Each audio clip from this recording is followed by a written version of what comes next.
Hey y'all, Joe here, Southern Coastal Cooking, doing the beginning of my brisket series here for y'all. The small parts, breaking down a whole brisket cooking, brisket selection into several videos, so you don't have to watch this whole thing if you don't want to.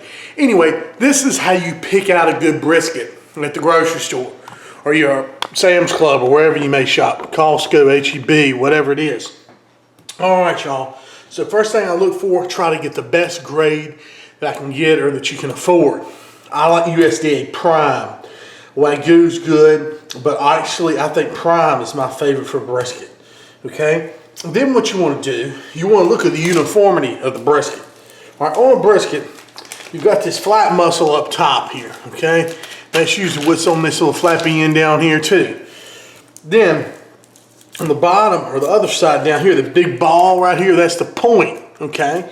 I want to find one that's kind of doesn't have the flat's not so thin. Let me show you. See right there, see, you can see that flat down through here. It's about an inch or so like that until the end. That's what I want to find. A lot of them you'll see they'll get really thin out here and they'll just be a little flappy right there at the end. The problem is with that, that's going to dry out or you end up having to trim it off. Okay, so no use in paying for meat that you're not going to use or not going to be beneficial to you. You want to get something that has a decent fat cap. Of course, they're always going to have that. What you want to watch out for, too. Now, see this? This is the leaner side of the brisket. It is going to have a little fat, which is fine.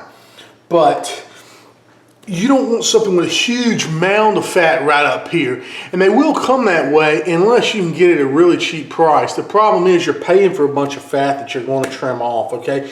This is a deep pocket of fat anyway, but some, they'll come and they'll have a giant mound right there. You're paying for a lot of fat that you're not getting to eat. This one was about $2.98 a pound.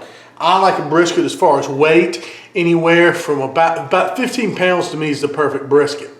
I could go up to 18. I could go all the way down to maybe 12. But honestly, the 20 pounders and the 10 pounders and stuff like that, the 15 I think is just about perfect.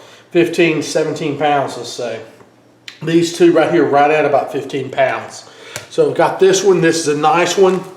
Another thing people tell you, look for the floppiness of the brisket. You want to find one that's just dead solid. The deal is with these, I bring these to almost to where they're starting to freeze up a little bit before I carve them. And I'll show you that in the next video. But anyway, this one here, look, nice proportion. Everything on nice and already squared up. The way I look at it, the less trimming that I have to do is the less waste of what I'm purchasing. You understand? So now you don't want to just get it like a brisket flat with all the fat removed because that's going to dry out on you. But I like one that's trimmed up nicely to shape. This is going to be a big pocket of fat right here. You see all that? We'll have to trim all that out right there. That big old stuff's going to have to go. But again, $2.87 a pound is what I got for this one, USDA Prime. You really can't beat it. Look for the nice marbling right through there, through the meat.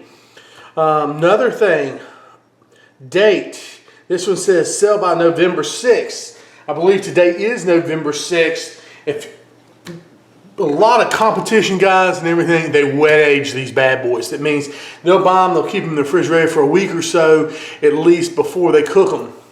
Tenderize a little bit in this bag. Well, this is perfect. This is on the sell-by date is when I'm cooking this one. This one is wet aged perfectly in this bag. And sometimes you may be able to go to your butcher and say, hey, look, cut me a break. This one's about to expire. You know, they're good past that point. But anyway, they just don't sell them. You could always freeze it. But yeah, see if you can get you a good deal. Maybe they'll mark it down a little bit. This one's marked down about 10 cents less a pound. So there's some tips for buying a brisket. Like I said, oh, and always get a whole packer. That means a flat and a point together. Don't ever, if you're using it for barbecue, okay, like what I do, all right? You don't want just a flat. I guess you get just the point and make some burn-ins. But anyway, the point and flat together is they complement each other wonderfully while they're cooking, okay? One keeps the other moist. The other one just, you know, the flats, you get those wonderful slices. The points, you get those beautiful burn-ins. So the whole packer brisket, that's usually what I'm looking for. A lot of times they'll say whole packer, but if it doesn't say it, you can tell when it's the whole brisket, okay? You got the two muscles there. So those are my tips. Y'all please like my videos, sub my channel. Y'all check out Southern Coastal Cooking on Facebook. Please give it a like, and I hope this helps. I'll continue on with these brisket videos.